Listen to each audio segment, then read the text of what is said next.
Hi, everybody. Welcome and thank you for joining us for The Creative Journey, a conversation with alumni authors. We're honored to have many reunion attendees with us today. My name is Cary. I am Bates class of 2007, and I'm also a leadership gifts officer in the advancement office at Bates. I live in Portland with my husband, Craig, who's also a Bates alum, class of 2008, and our 3 children. Hopefully none of them will be joining us this evening.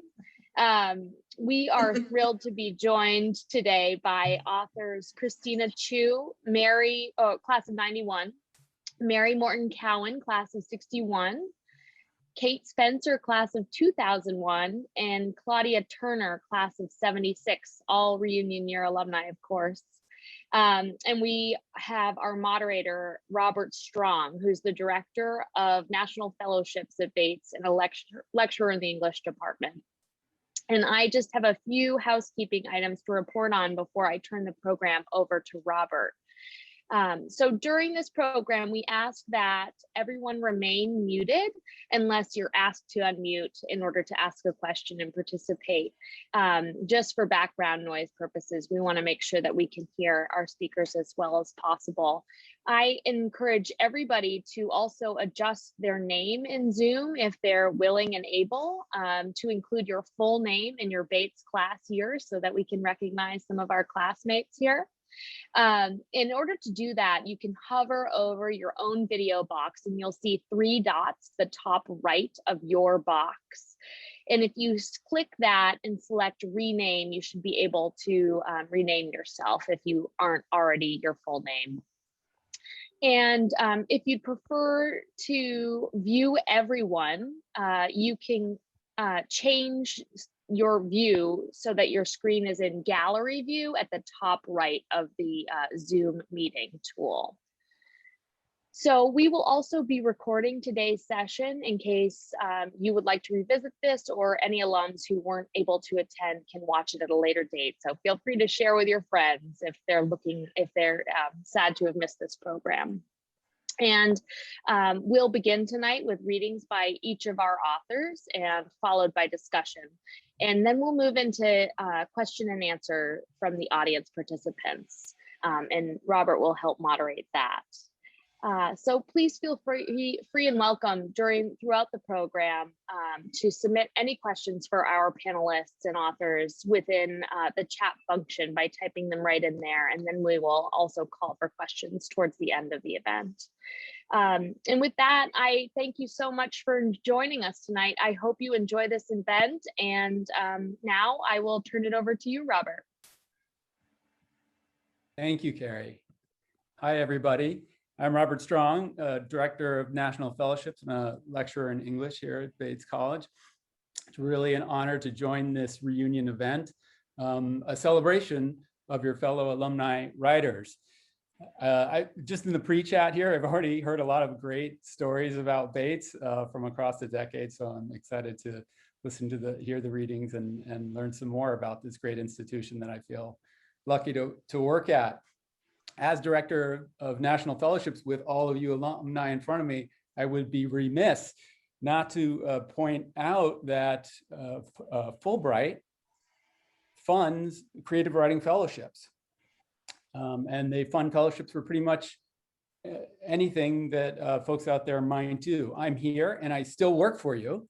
So if you're interested in doing a fellowship, just drop me an email and we could get things rolling, whether it's creative writing or anything else that you do.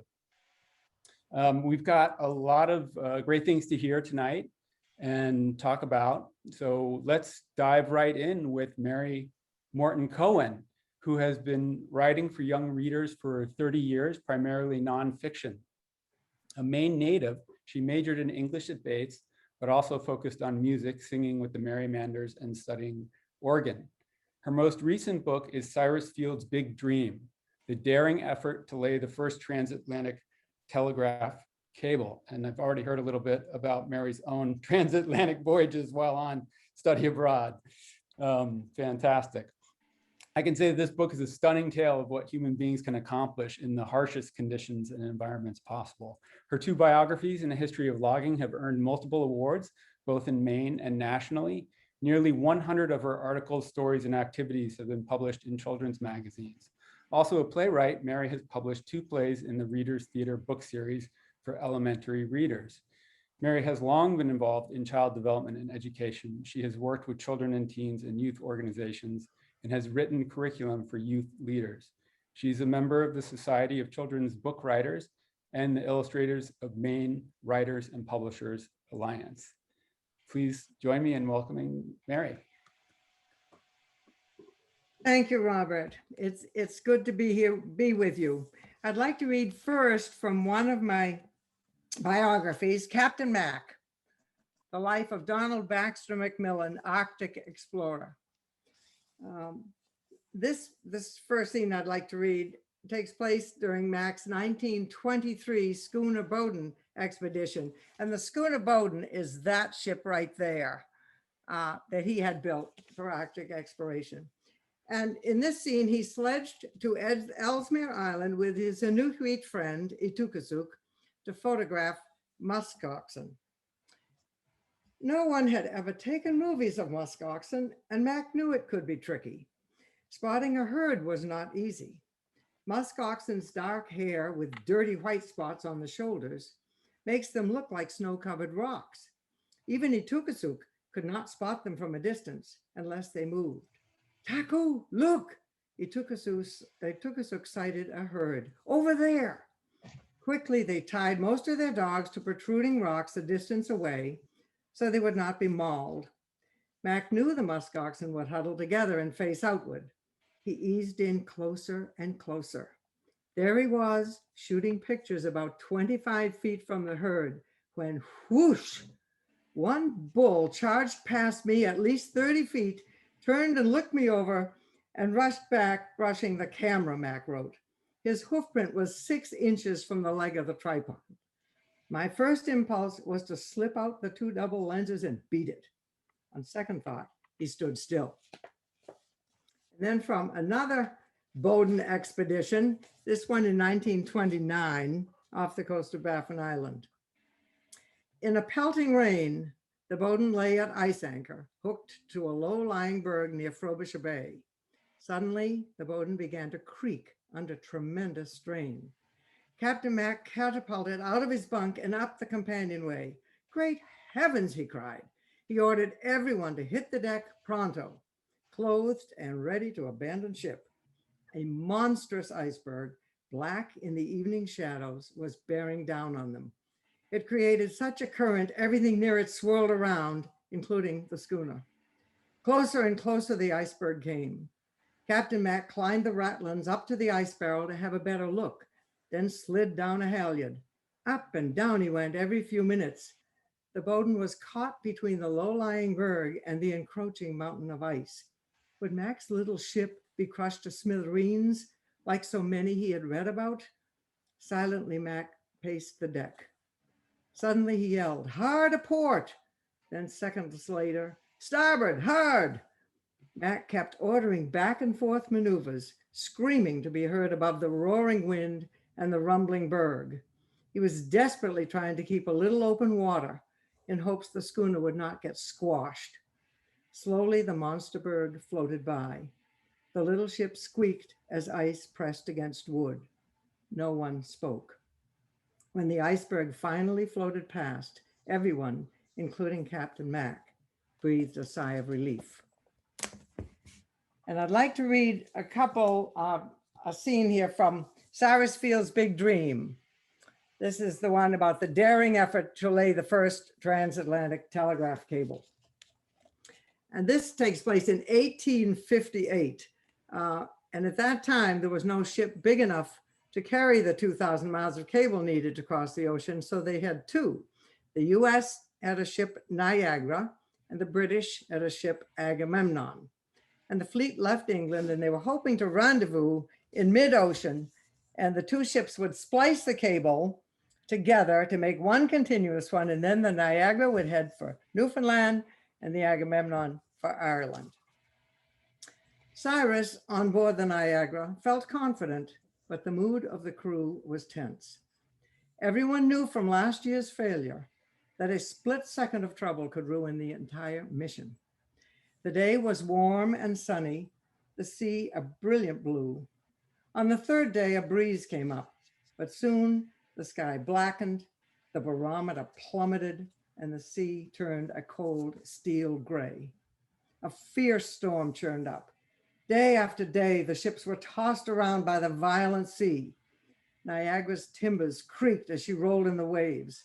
Cyrus was so seasick he could barely hang on. After days of being lashed about, Cyrus thought the storm was letting up, but then it pounded at them with more force than ever. Niagara lost sight of Agamemnon and the escort ships as well.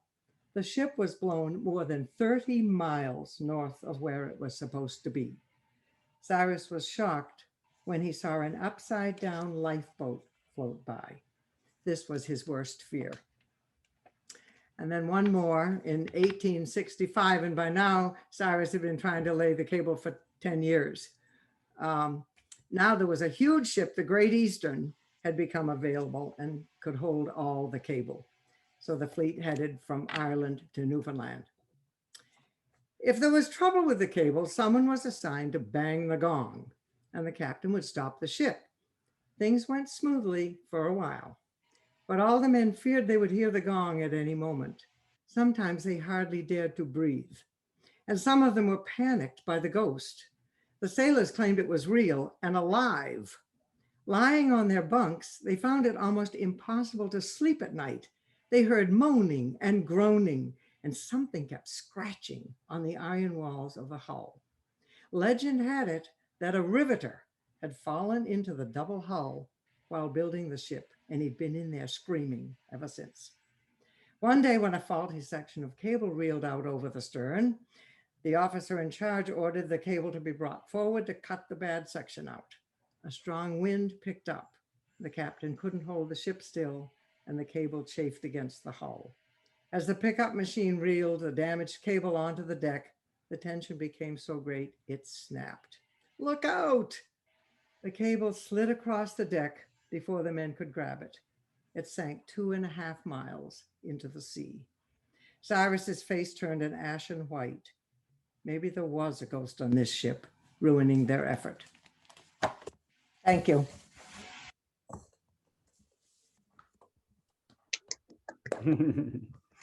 Thank you, Mary. Amazing tales. Your writing is lovely, but what I'm flabbergasted by is how much you must learn in doing the research for your books. I mean, the physics and the engineering and the seamanship alone are kind of mind-boggling. You seem fascinated and taken up by what remarkable things human beings will endeavor toward. And I feel like the schooner Bowdoin is still in action. Oh, yes. Okay. He's 100 years old this year. That's fantastic. Well, thank you for the reading. And I know everyone will be curious to hear more in the Q&A section. That was a treat for me. Thank you. Next, we move to Claudia Turner. Claudia was born in Baltimore, Maryland, and raised in Massachusetts. She graduated from Bates College with a BS in biology and received her master's and Ph.D. in physiology from, respectively, Pennsylvania State University and Johns Hopkins University. After retiring from the pharmaceutical industry, where she worked for 25 years, Claudia moved to Boston to pursue her lifelong dream of writing. She enrolled in many courses at Grub Street and eventually published Scars and Stripes Forever and its sequel, The Scions of Atlantis, which was a killer Nashville finalist for the Silver Falchion Award. And in this reader's opinion, a nerve-wracking reading in all the best ways, really. Claudia and her wife, Luann, split their time between Cape Cod and Western Massachusetts. Claudia. Thank you, Robert. I also want to thank the many friends and classmates who actually bought and read my books. That was a pleasant surprise. And in particular, and I don't know if she's on, but Marge Davis did a Herculean effort proofreading my second book, and I really appreciated that. And Carol Ladd asked her book club to read my book and invited me to talk to them, which was really great. In fact, it was Carol's idea to read something from my new book. And so you all are going to be the first to hear an excerpt from that book. So if you have read my books, you know that I try to write suspense novels, but not just for pure suspense. I want to give people something to think about in the world where we live. Both books feature a female protagonist, Kat Hastings, who's in her 60s, not surprisingly. But unlike the James Bond type, she has to draw on her wits and daring to solve mysteries, right wrongs, and somehow stay alive. So I'm going to read a section from the chapter 3 of the 3rd book. In the first 2 chapters, the reader learns that Kat's husband, Robert O'Toole, has received 2 Pulitzer Prize, one for his work on the Kennedy assassination, which is from this book, and then the second prize is for his expose of a ruthless, power-hungry group bent on world domination, named the Scions of Atlantis, which is the subject of the second book. And that really provides an opportunity for the reader to catch up on what's happened previously. So entering this scene, Robbie still suffers from PTSD resulting from his captivity and torture at the hands of the Scions of Atlantis, but he doesn't feel like he deserves the Pulitzers because it was Kat who provided much of the information. So after the Pulitzer ceremony, mega billionaire James Treadwell, who remains a mysterious character, has arranged for all of their friends to come to New York City, which provides another opportunity to meet all their friends and the backstory. And then after this celebration, Kat and Robbie return back to Boston to have a much needed conversation about Robbie's plans for his next project. So here it goes. After a frosty evening at Treadwell's and an equally tense ride home on the train, we arrived in Boston and silently paced to our apartment. No sooner had we opened the door when words I could no longer restrain burst out. "What the hell is going on?" I asked. "You never speak to me anymore, and when you do, I'm lucky to get a word or two. You never volunteer anything. You laugh with your friends and colleagues, but not me. And now I find out that you've told your new idea to everyone else but me." "It's no big deal," he said, turning away. I yanked his arm and pulled him back. "That doesn't cut it anymore. You weren't the only one who went through hell. The difference is I talk to you. I try to make this marriage work, but I can't do it by myself." He began slowly. His voice was thin. "What do you want from me? I'm a reporter. It's all I've ever wanted to be." "Stop it, Robbie. I've been patient. I've given you space, but I've had enough. Talk to me," I replied through gritted teeth. Like smoldering embers, his eyes looked like they were ready to catch flame at any moment. "You want to talk? Fine. How do you think it makes me feel to know that those prizes should be yours, not mine? What man wants to be rescued by his wife? I look at you and I only see my failings. I resent it. I need to do something worthwhile and do it without you and your help." As though I'd been slapped in the face, I screamed, "Then do it, for crying out loud. But why can't you tell me what it is?" "You'll just get mad and go nuts," he mumbled, pretending to be more interested in unpacking than continuing. I would not let him off that easily, not now. "What if I do? At least we'd be exchanging honest emotions for a change." He paused for a moment as if to assess the risks of being truthful with me. After what seemed like an eternity, he replied, "You know how everybody talks about how divided the country is? Hate crimes increased 300% under the last president. There are more than 450 white supremacist groups in the US. I want to get inside one and find out what makes these people tick. What makes them hate so much? It's only then we can address the domestic terrorism that threatens our nation." I was stunned. What Robbie was contemplating was yet another project that could get him killed. "Robbie, we're both in our 60s. It's time to retire and enjoy a peaceful life." "That's not you, and it's certainly not me. You and I are cut from the same cloth. The difference is, Kat, I'm not running away and hiding." "Are you crazy? Do you have some sort of death wish? What about us? These people kill, kidnap, brainwash." "You know who I was when you married me. You know it's in my DNA. I can't change who I am. I won't, not even for you." That was when it hit me. I may be his wife, but truth was his mistress. "So you expect me to sit at home worrying about who you're with, what you're doing, whether you're safe? I've done that before. It's torture, not like you experienced, but torture just the same. Can you think of somebody else for a change?" If you really love me, you'd understand. I need to do this, and it's not just my pride. I know I haven't been fun to be around. I know you're trying to make things work, and you have been patient. But this is one thing you can't fix, Kat. This is something I must do by myself. Cut the guilt trip. There's a million stories waiting to be written. Why this one? It's too dangerous. And the thought of you being on your own, undercover, mingling with God knows who scares me to death. Or don't I matter? Tears formed in my eyes and were beginning to wind down my face. I briskly wiped them aside, hoping he wouldn't notice.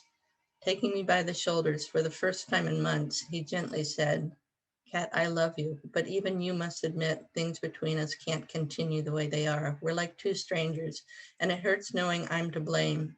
I appreciate you that you've given me space, and now I'm asking for more.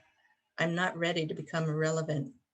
Irrelevant? You just won 2 Pulitzer Prizes. Why do you have to risk getting killed once again? I walked discreetly to the corner of the room, hoping he wouldn't see me dab my eyes once more. I don't think I can do this again. His mouth dropped. What are you saying? For the first time, I saw something in his eyes besides vacant lots. He was really looking at me, not through me. But my words had escaped my mouth far too soon. They frightened me. I couldn't imagine life without Robbie, but also couldn't imagine a repeat of what we'd gone through twice before. I tried to calm things by replying, I'm not sure. Tell me what you're planning, and after I've had time to think about it, maybe I'll give you a better idea of what I'll do. In a far more animated voice, he answered, I've made some contacts with social media. There's this guy in a group called The Tribe, and I think I've convinced him to recruit me. They're based in Michigan, but several of their members are from other states and stay in contact via the internet. He wants me to come out and meet them. I told him I'd go out next week. And when were you planning to tell me this? I wasn't. I didn't want to worry you. Guess I screwed that up as well. Yeah, I guess you did. That's it.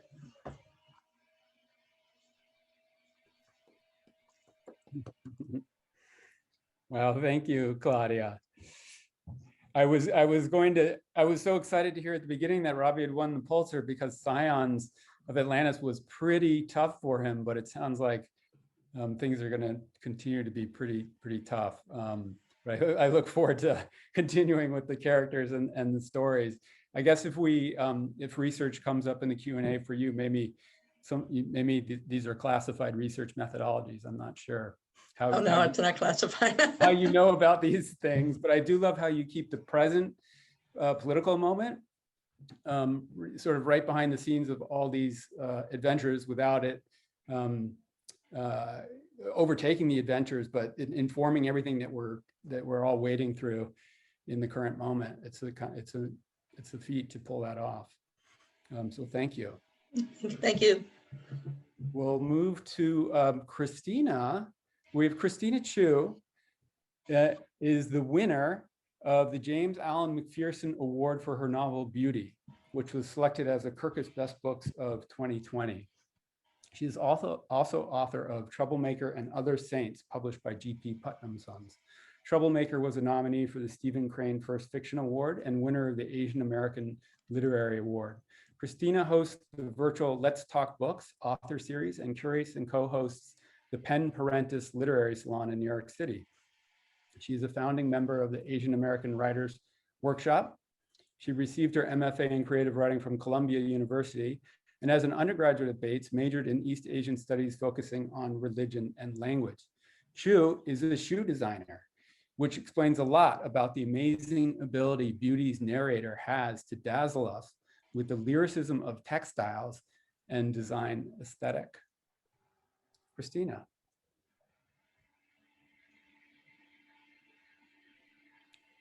Let's see, looks like we need a pin on Christina. Okay, good. Hi, everyone. Thank you. Claudia's book is so interesting in that it deals with issues that we are currently living in and living through. And in some ways, I think the body of work that I've focused on has been also things that I find troubling today, and usually it's around stereotypes, because stereotypes seem relatively innocuous, but as we saw with the Atlanta shootings, they can actually be kind of deadly. And so beauty really came out as a result of me exploring this whole stereotype of the exotic Asian woman. So I'll start from the beginning, the first chapter. And just so you know, because you can't visualize it the way I am on, because it's on paper, it actually is a phone conversation in the beginning, and it's pretty much dialogue, which is why I'm just telling you. Okay, it's called Wild Hen. Let me give you some advice, the woman says in Chinese. Ma interrupts her. He's not aware you're calling, is he? She says.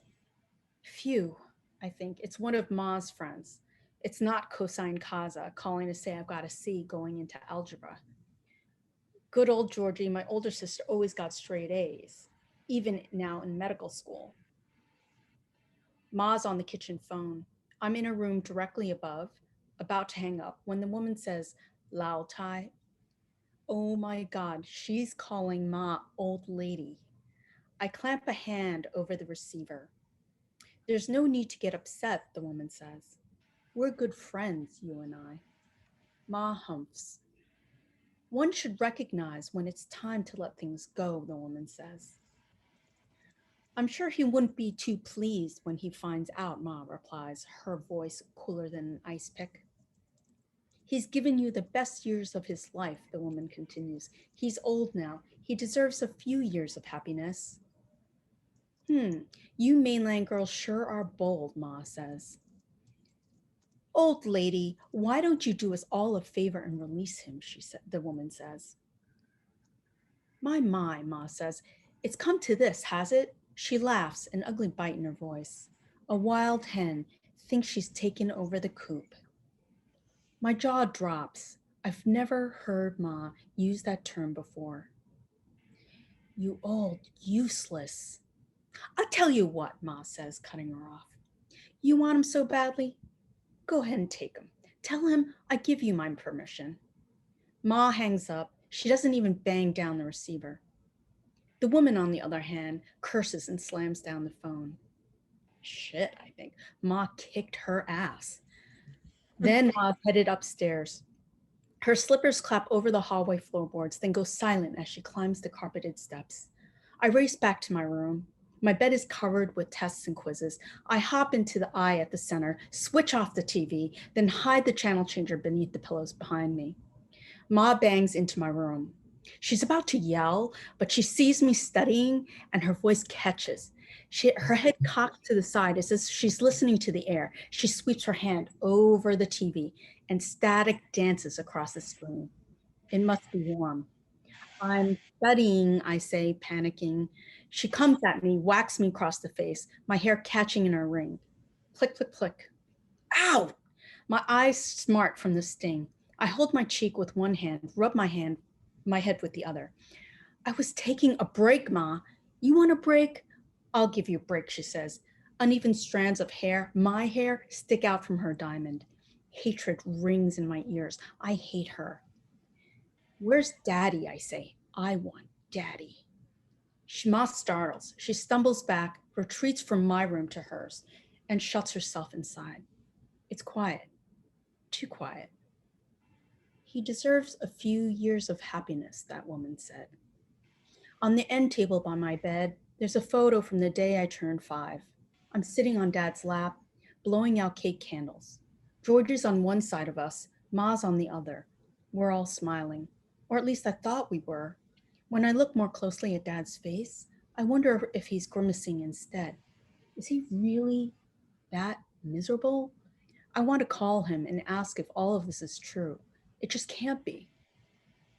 Dad has an interior design company. He goes to Hong Kong, sometimes for months at a time, and has an office here.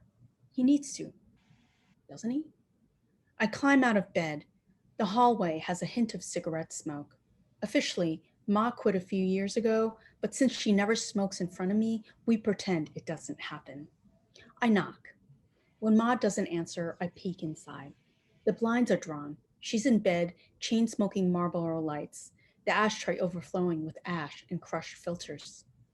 I open my mouth to apologize, but what comes out instead is, "What's for dinner? I'm not actually even hungry." Ma drags on her cigarette. The tip glows a fiery red. I flick on the light. Aye. Ma squints her red, swollen eyes. On her lap is the latest issue of Y. The pages warped and hardened from dried tears. Ma blinks, seeming to notice the magazine as if she hadn't felt it there all this time. Wah, she sniffles, tracing the object. Now that's beautiful. I'll stop there. Thank you. Wow, Christina, thank you so much. That was such a treat, having recently finished the novel, to hear it again from the beginning. I sort of realized the brilliance of the way that you've structured the novel. I know everyone's going to read it. I won't give anything away, but I'm realizing now how this opening conversation and dynamic helps what you do in showing an entire life across the book, and how the things that come up there and that you bring up keep coming up in ways that are very moving, I'll just say. And also I realized that I was stunned in reading the book with your ability to do dialogue, because dialogue I don't understand, but when I see it working, it blows me away. And the way you balance the dialogue with a kind of internal monologue of the emotional response to that dialogue, it gives it a reality and a pacing that I find stunning. So thank you so much. Thank you. You had mentioned that you had studied at Fine Arts Work Center in Provincetown, and I used to actually go there, and I actually met Grace Paley a few times. I'm a huge Grace Paley person, and so I studied her work a lot. So Grace Paley, the famous short story writer, and her economy of words probably influencing you. Fantastic. Mm-hmm. Yeah, what a magical place. And to have it come up a few different times, talking with Claudia earlier is fantastic. Thank you. Our last reader tonight, and then we'll hear more from everyone, which I'm looking forward to, is Kate Spencer. Kate is the co-host of the award-winning podcast Forever 35. She is the author of the memoir The Dead Moms Club, published by Seal Press in 2017. A book that is, frankly, filled with brutally sad and brilliantly hilarious wisdom about losing our loved ones. Her first novel, In a New York Minute, will be published in 2022 by Grand Central Forever. So we get to look forward to that. Previously, Kate worked as a senior producer, writer, and on-air host at VH1. She lives with her husband and 2 kids in Los Angeles. Kate. Thank you so much for that kind introduction. And I should add that my first book is a memoir, and it is sad. It's about grief after I lost my mom in 2007 when I was 27. My second book that's coming out is a novel, and it's a romantic comedy. So totally different genre, but hopefully my voice is similar in both. So I'll be reading from just a small part from the second chapter of my book, which is really about not so much my mom's illness and death, but the aftermath and processing grief. When you lose someone you love, the phrase new normal gets thrown around a lot, as if you just need to adjust to this new gaping wound, and then everything else will simply stabilize and the world will go on slightly different from how it was before. Let us all please gather in a circle and give this phrase the middle finger, shall we? Because seriously, screw your new normal.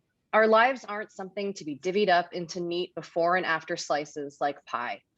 That, readers, is simply not how it works. You have one long, messy, weird, beautiful life. People come in and out of it, live and die, and affect us in enormous or not so enormous ways. Your mom's death is now a piece of you, a dent on the side of the strange, misshapen thing that is your life.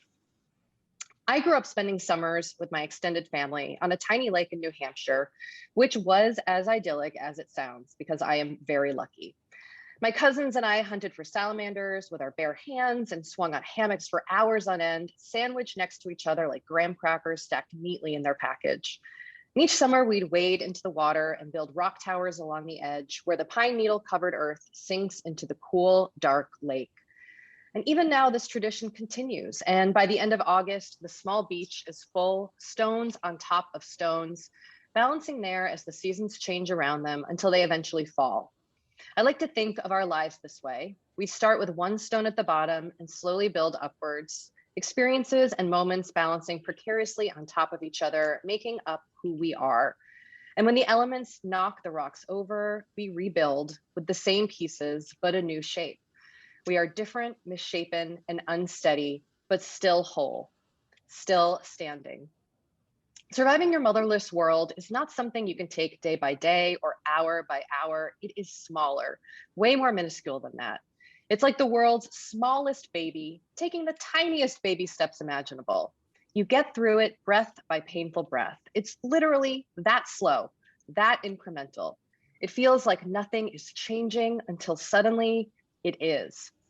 Now, hey, you may be fine. You may soar through your grief with the ease of Bette Midler singing Wind Beneath My Wings. And if you do, Godspeed, my angel.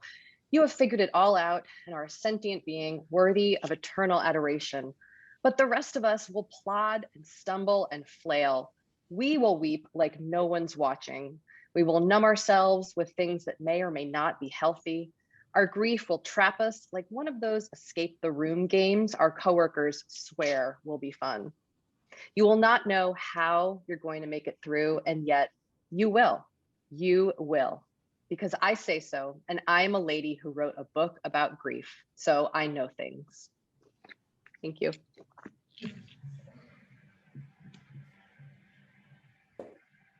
Thank you, Kate. It's hard for me to talk about the book. I'm not in the club yet. Congratulations. Yeah, thank you. We're hanging in there. But these things, right? And that chapter where you show us how it's just grief can infuse our life every step, every stone. I think you said a dent in the side of you and us. What I appreciate about the book as someone who's not yet in the club but who thinks about things every day was how you go after sort of the more far-reaching graspings of mournings, the things that I would maybe usually think about, like visiting the psychic or thinking about reincarnation. But then also that infusion is everywhere in the more rote daily moments of, oh, my dad's dating, or oh, it's Mother's Day, things that, for a couple, while I was reading the book and while I've been walking around since, kind of like, okay, here we are. It's a moment for someone right now. Yes, yeah.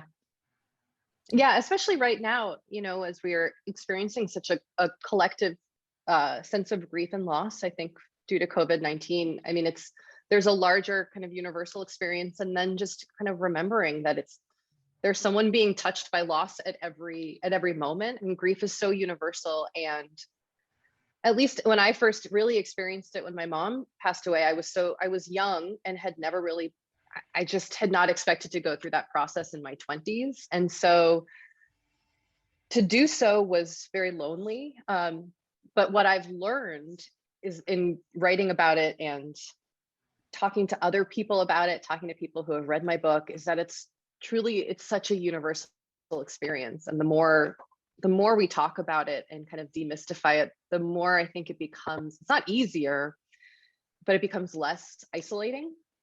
You feel seen a bit more, and that's been very empowering as a person who wrote all this stuff, because it can feel very raw, and even now it can feel very raw. But it's been a real privilege to get to share it and hear from other people about it. Well, thank you for putting it out there. And that sense of the universally experienced emotion, bridges us all to joy as well, which is a bridge that you paint amazingly in the book, and funny. So we move into Q&A. Since we have Kate on the screen, while we were doing our pre-chat, I was beginning to hear some really interesting things about people getting their initial inspirations towards writing or their future writing being influenced by their time at Bates.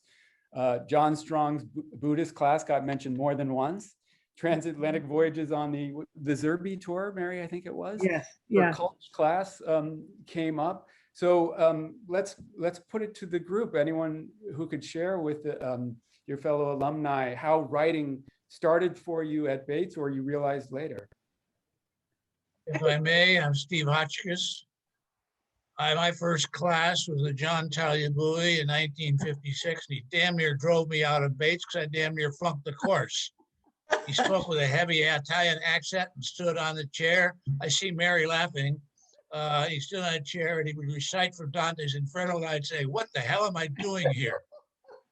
Beyond that, take a look at who's here. There are 52 of us, 12 of the male persuasion. What the hell's going on here? In this pandemic, if I didn't love to read, and if I didn't recognize a lot of fantastic female authors, the shelves would be barren. It's just absolutely amazing. So, brag a bit, I too have become an author. Oh, yay, Steve.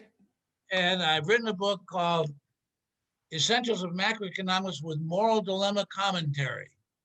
I spent 40 years in finance and 15 years as a college professor and discovered students were really lacking in ethical criticism. And so I wrote a book about economics devoid of morals and say, okay, we're human beings. Let's apply some moral values to see what the consequence of economic decision making is. But thank you, authors, for what you've done. It's been delightful to hear you. Thank you. Thank you. Well, and I want to thank everybody for coming. I have several classmates on here too. And one of the things, and I mentioned it to Robert earlier, was one of the things that helped me in my writing, well, actually two things. One was Robert Berkelman, who was a tough English professor, but he taught me to write tight. And that's what I have to do with magazine articles, because when some editor says, write all this stuff in 800 words, you got to write tight. But the other thing was that Culture class, and we had to take 4 semesters of cultural heritage. And in high school, I didn't like history. I was more of a math student, but it was at Bates with this culture class because it put all the disciplines together and kind of wove them together and made sense out of history. And I have since, I learned to like history at that point, and most of what I've written has been historical. So it's been great. I actually became a writer because I went to Bates, and for a couple of reasons. Not only because I took a short term that was about creative writing, and consequently ended up going into the world. And of course, my first, when I went out into the world and said, oh yeah, I want to be a writer, everyone was like, yeah, right, we all want to be writers. That's nice. That's nice. What do you really want to do? But I did end up becoming a writer. And the interesting thing is I started writing to begin with because my freshman year, junior, actually, someone I didn't know actually called me a chink. And it was during a party. And I ended up writing something that the college paper ended up picking up. And for the rest of the year, the paper kind of focused on the idea of race and what was it and what was racism. And, you know, and I realized at that point that I actually had a lot to say. And so I started to write at that point. I think for me, one of the most formative experiences I had at Bates was writing my senior thesis. Especially, I think, because it's, for most of us, not a choice. It's something almost everyone does senior year, unless that has changed in the 20 years since I've been at Bates, but I hope not. And I think just having to spend time working on a project and to actually create and research and revise and, you know, hate everything and tear it up and start again. And also to work with a senior advisor, which is similar now to the relationship I have with my editor or with, you know, my peers who critique my work. It was really formative. And I didn't, you know, so many of my experiences at Bates, I don't think I realized until much later, are influenced my career. I didn't, graduate with a bio major and then go take a biotech job. It was very all over the place and a lot of exploration and figuring stuff out. So I still fondly look back on my thesis, although I imagine it would be a little terrifying to read it now.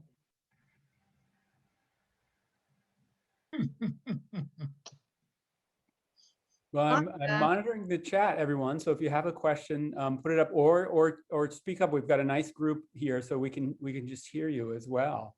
My time at Bates started after everyone in this group had graduated. So I'm curious to learn from Christina, who taught the short-term class that you had, and if your fellow classmate and novelist Jessica Anthony, I think 91, was also in that class, because it's seeming like a powerhouse class of writers. Yeah, Farnsworth actually taught it, and he really was stellar. I can't say enough about him. He really challenged me in ways that at the time I thought was pretty stubborn, and refused to do anything he said. But then after the fact, I thought maybe he's a little right. And he was really, actually, I learned a lot from him. He was a great teacher. Oh, he's been a great teacher and friend to me. And the amount of influence that he has had over writers coming out of Bates is profound. I mean, it makes me I get chills when I think about it.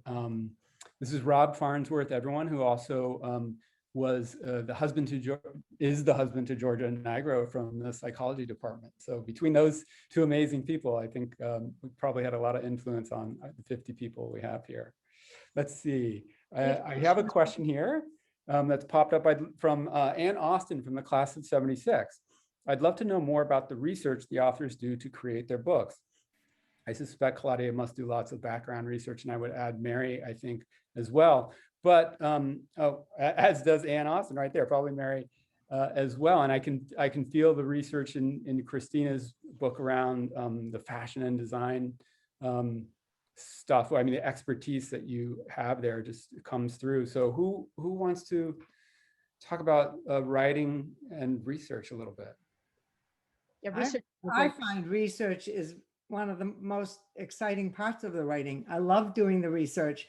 I almost always find conflicting research. So you have to keep going, because you find sources that really differ. Newspaper articles are notorious for making mistakes in reporting. But I love research. I think it's wonderful. I have a great time doing it. Christina, you started to say something. Oh, no, I was just going to say, I don't remember what I was going to say, but yes, I do a lot of research. In fact, I find research to be really crucial to any kind of writing. And I'm a fiction writer, but I actually had the opportunity to read with someone at one point, and he had written a story about this character, this white male character who goes to China, and he protests and ends up in jail. And when I asked him, so you must have done a lot of research, right? He's like, no, I let my imagination go.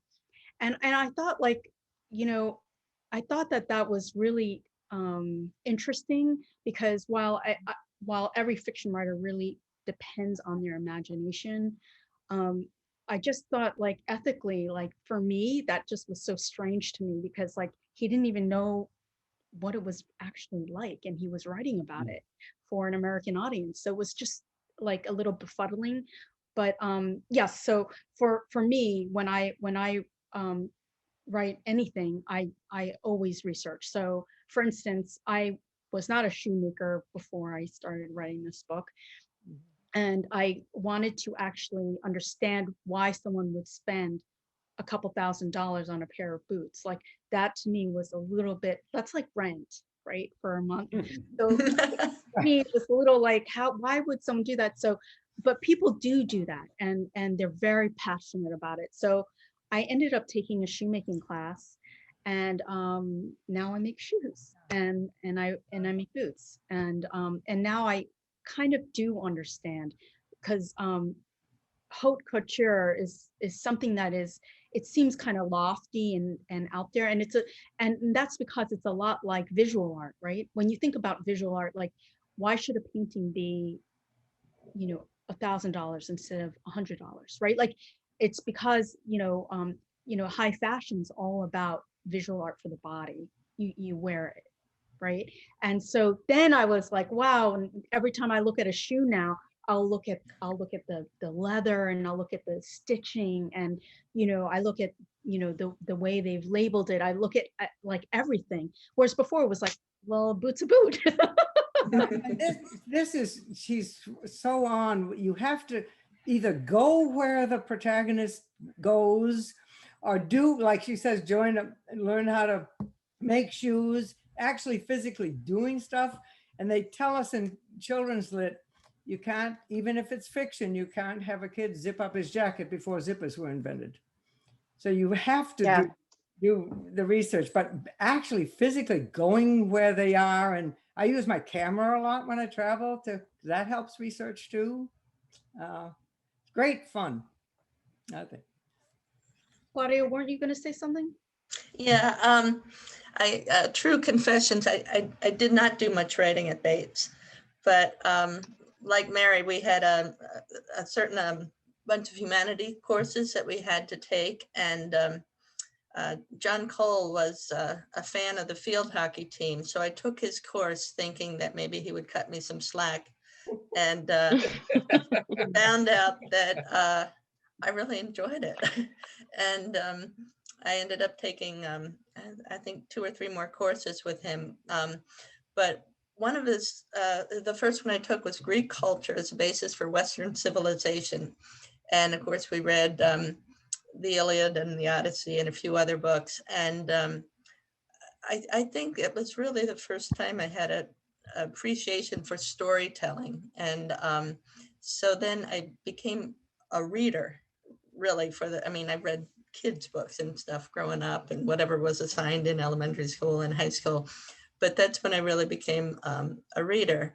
And I think one of the courses I took at Grub Street was called Write Like a Reader. In other words, write the kinds of things you enjoy and other people enjoy. Well, I enjoy suspense novels, so that's what I ended up writing. But as far as the research, when I was doing my postdoc, I had my postdoctoral advisor was a pathologist, and I think I mentioned this in the first book. And we got talking one time, and he said, I forget how it came up, but he goes, "You don't really think Lee Harvey Oswald killed Kennedy, do you?" And I was like, no, why? And he handed me a book called Mafia Kingpin, Carlos Marcello and the Assassination of JFK. And well, I was hooked, and I went on to read about, I want to say, between 300 and 400 novels on the Kennedy, or books about the Kennedy assassination. But once again, it was as a reader and not something I had planned to write about. So I had started a memoir while I was taking courses at Grub Street, and this is after I retired. And it was in November, and they trotted out all of the, dusted off all of the, documentaries that, it spells the company line. And I was like sitting there thinking, why has nobody done a documentary about these other opinions on the subject? And I just dropped the memoir I was working on and started writing the first book. But I didn't write it as a nonfiction book. I wrote it as a suspense book, hoping that by weaving in some of the things I had read about, it might be a little bit more compelling and make people think about stuff they've been spoon-fed. I looked at the history book of textbook of one of my grandkids, and it just says there in black and white, Oswald killed Kennedy. And I don't believe it. And I'll be really curious to go to I think it's on Friday night, somebody's going to talk about conspiracy theories. And so I think I'm definitely going to be attending that. So my research was significant for the first book, but it was kind of by accident. It was something I had already done. And then the second book, there's a lot of kind of political thought and stuff, and had to do some reading on that as well as some other things. So I think that's where being a bio major helped, because I had to do research. So it's just being applied a different way now. We're coming up on our hour, but we're having a fantastic conversation there. I see two questions in the chat, which both intrigue me because I think they're questions that any of our authors could answer. And I love hearing authors who are working in different genres talk about the same thing, coming from their different angles. So I will read both of these questions and have at it, anybody. From Carol Hendrickson, could you talk about how the flow of your storyline evolves during the writing process? Do you know the arch of the story from the start, and then Marge Davis asks, I'd like the authors to talk about how or whether they see writing as a way to address the moral, political, and social justice questions of the day, which I think has been in the air a little bit, but maybe someone wants to hone in on that, or the question about storyline emerging. I can speak to both of those questions quickly. For my fiction work, I have found that the storyline tends to evolve. I have a general sense, and I do try to outline and really figure out my structure and the beats of the story. But one thing I really cherish about the process of writing is I do feel like I get more intimately connected to the characters and their world as I move on.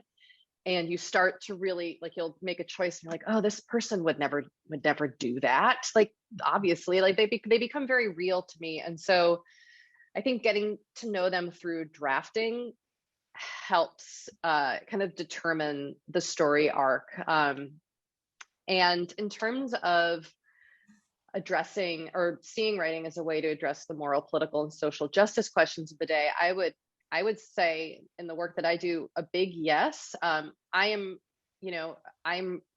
a very big fan of the romance genre, which I think is a really misunderstood genre of fiction writing. And I actually have a book right here by a friend. Her name is Jasmine Guillory. She's a Black woman, New York Times bestselling author. And she has a beautiful romance book about an actress and an advertising executive who fall in love. But throughout the book, and I've tried to do this in my work as well, like she really weaves in the experiences of what it's like to be a Black woman. And from just, as a Black actress, the lighting, people not knowing how to light her skin tone correctly. And I think there are so many fantastic ways that we as writers and as readers can get so much more out of work like this. And I see it happening a lot in romance. And, I was a women's studies major at Bates, which is now gender studies. And so much of my influences are really writing romance from a feminist point of view, and really making sure that the characters represented in my books are diverse and true to who they are, and which is, as a white, straight, cis woman, I try to make sure that I am doing my job to research and respect who these characters are. So yes. So yeah, I mean, I think one of the things that is really interesting about how writing evolves and changes is that the way I see art in general is that it's kind of like a mirror of the times, and it mirrors what is happening in society. And because it's impossible to separate, right? Like the writer from their beliefs.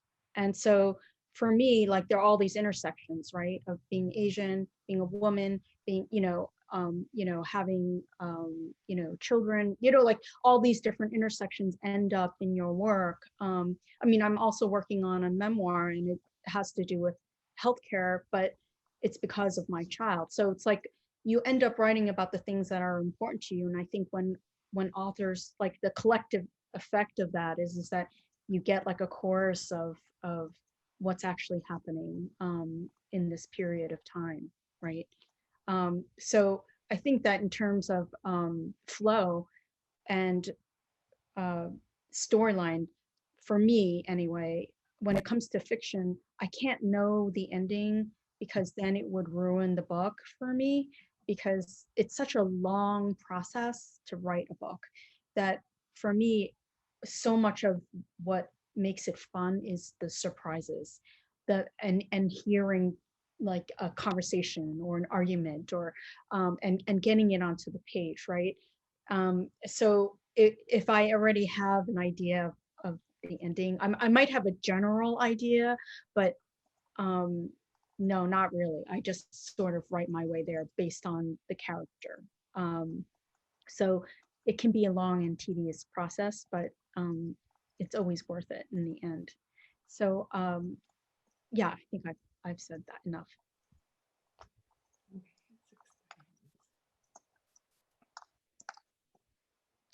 I love this idea of getting to know the characters through drafting. I mean, this is something that we remind our fellow writers and students of all the time. This is going to take a long time. So it's wonderful to hear that you're getting to know the people who you're partially inventing as they evolve. And Christina, you're reminding me of that famous line from Robert Frost: "No surprise for the writer, no surprise for the reader."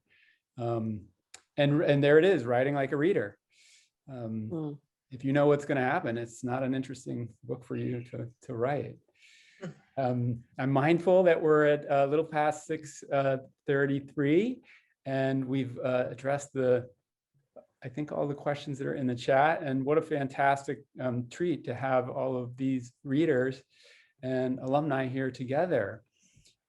Cary, did you want to wrap us up? Yes, I will. Thank you so much, Robert, for leading this wonderful conversation, and to you, Kate, Christina, Claudia, and Mary, for sharing your talents and your stories with us. It was a pleasure for me to hear your work tonight, and I know I have several books to order and read this summer, which I'm really looking forward to after the discussion. I hope everybody who attended enjoyed the program.